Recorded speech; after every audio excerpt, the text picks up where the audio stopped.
A dozen Jewish rabbis that have said the Messiah is on earth now.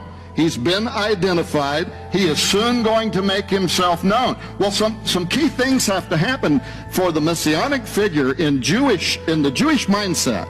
For the Messiah to arrive, you can't think of him like we think of Messiah. We think of Messiah after the model of Jesus. He's the Son of God, divine birth, all of that. That's not the way the Jews look at the Messiah. They're looking for a king. They're looking for a political leader. As a matter of fact, Messiah to them means the anointed one, and it goes back to the ancient days when they would anoint a king and recognize him as this is the man that God sent. And what they're looking for is several things.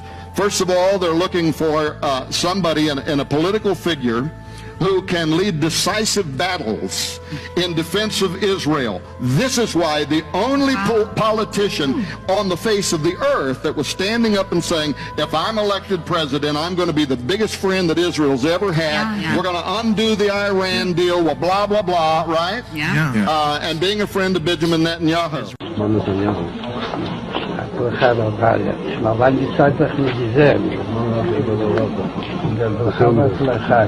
מה שישראל לאחרונה נמצא מתצו כמה עניינים.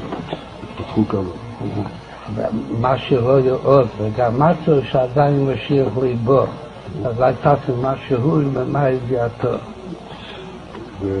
עושים. הכנראה שהיא מספיק, כאילו שהיום כבר כמה שעות בגלל עדיין ליבו. אבל יש עוד כמה שעות, אבל יש להשתדל גם היום, בצורה טובה.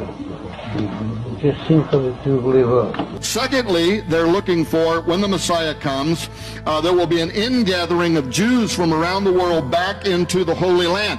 That's why the rabbis, on the eve of his election, went on television and said, we need to call now Jews from around the world, come back to Jerusalem because the Messiah is here, right? Yes. There's another thing. Thirdly, they talk about when he arrives, he is going to reinstitute the temple service. So what was the second thing they did? They called on Trump and Putin to use their power to rebuild the temple and to reinstitute the temple service. I'm not saying that they think he is the Messiah. What I actually think is that most of the rabbis there think he's John the Baptist and the Messiah is about to appear. He's the forerunner. He's the guy that's going to start the message in the wilderness, and the Messiah is going to come in on his heels. And so we need the temple service. We need to get back into Israel, the Messiah. Now, why are they saying that?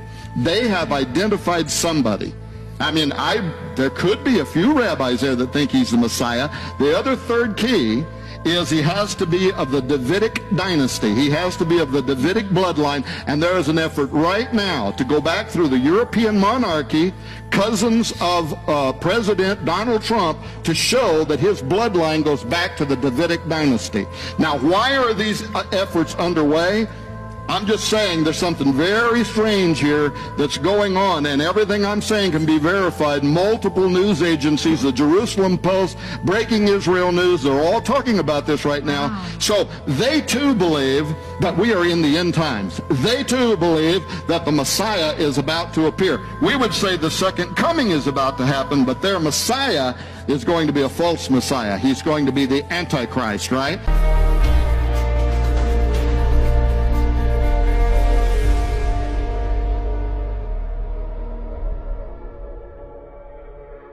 That was minted by the Institute for Knowledge of the Temple, and it has a picture of King Cyrus in the background, who was very influential in the rebuilding of the temple, the second temple.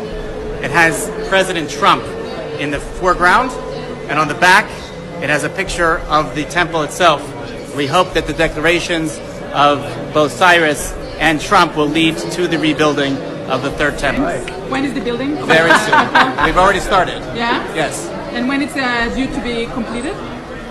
That depends on how fast the workers work and how quickly we can collect the money from the treasury. $1 billion? It's a huge step. It's not just a step. It's a huge step because it is a step that is bringing together the biblical narrative, the narrative of Esav and Yaakov, the two brothers that were split thousands of years ago are now being brought together again. And this is all part of the biblical narrative. We believe that this is a huge step to the recognition of Jerusalem, of Israel, and the rebuilding of our third temple. When you see Pax Judaica replacing Pax Americana, we know we are in Akhirul Zaman. And very soon, Dajjal is going to appear in person, ruling the world from Jerusalem and declaring that I am the Messiah. However, this is not the end of history. The Jews will say this is the end of history. The Christians are going to wake up and rub their eyes, the ones who are deceived by Europe, and they say, but wait a minute, this fella there in Jerusalem who says he's the Messiah, boy, he is not the son of Mary. Huh? The Messiah who is to come back is the son of Mary. This fella is not the son of Mary. This is not Jesus. It seems as though we were taken for a ride. Are we telling them that now if they're listening to the lecture? You've been taken for a ride. This is not the Messiah. This is Dajjal, the false Messiah. And this is not the end of history. The Jews are celebrating, but this is not the end of history. History will now end when the true Messiah comes back. Thank you all. And of course, I want to especially welcome Jared Kushner and Ivanka Trump.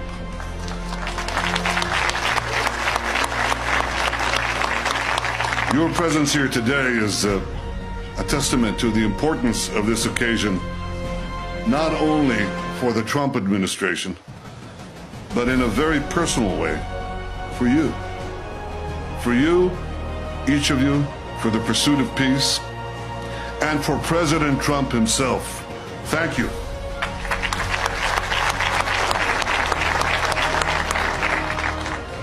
Dear friends, what a glorious day.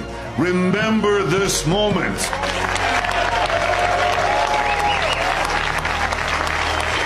This is history.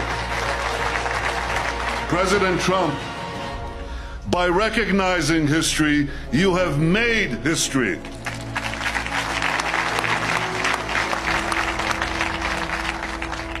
So for me, this spot brings back personal memories, but for our people, it evokes profound collective memories of the greatest moments we have known on this city on a hill.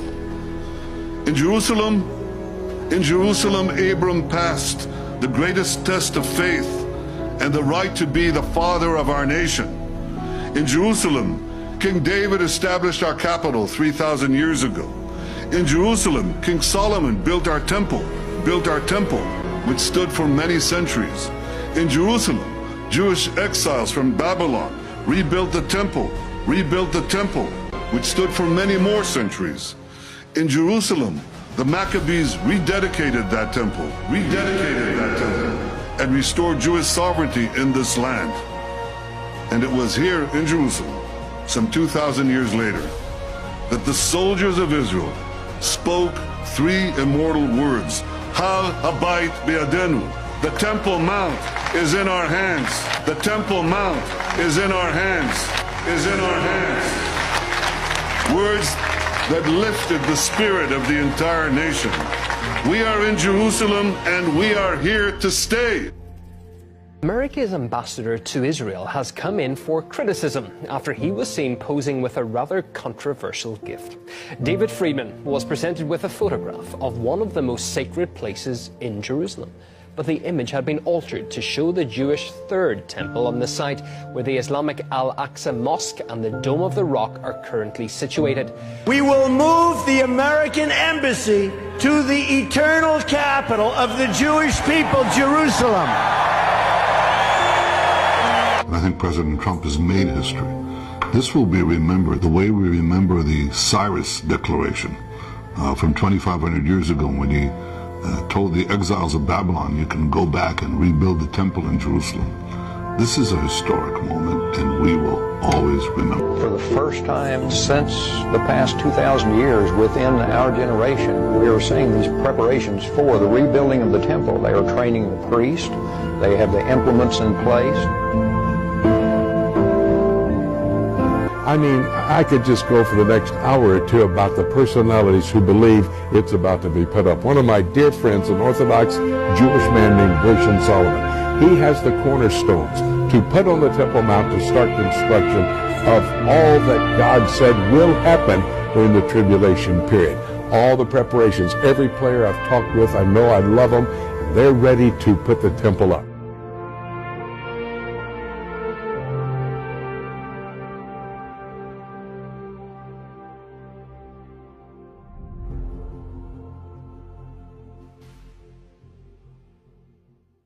What is the difference between Zionism and Judaism? Zionism is political, Judaism is spiritual. Okay. Are the two connected? No. We try to connect them too much, and that's what causes problems. Okay. In my opinion. I think we're all Jews, we're not all Zionists, and we're all Zionists, but we don't believe in Zionism. Zionism has become a political movement. Okay, now explain, give me a definition of Zionist and Zionism. But I don't understand what you mean. Every Jew has in his neshama a belonging to Israel, so therefore they're all Zionists. Zionism has become a political movement in how we believe we should get Israel and what we should do to get it. So therefore the mix between them is not that cut. So even the anti-Zionist would still be a Zionist, I put it quotes, in that sense of this is Jewish, this is their land. Israel. Yes, this is our land, and we're spiritually connected to it. You bring in politics and beliefs, then that's when things happen.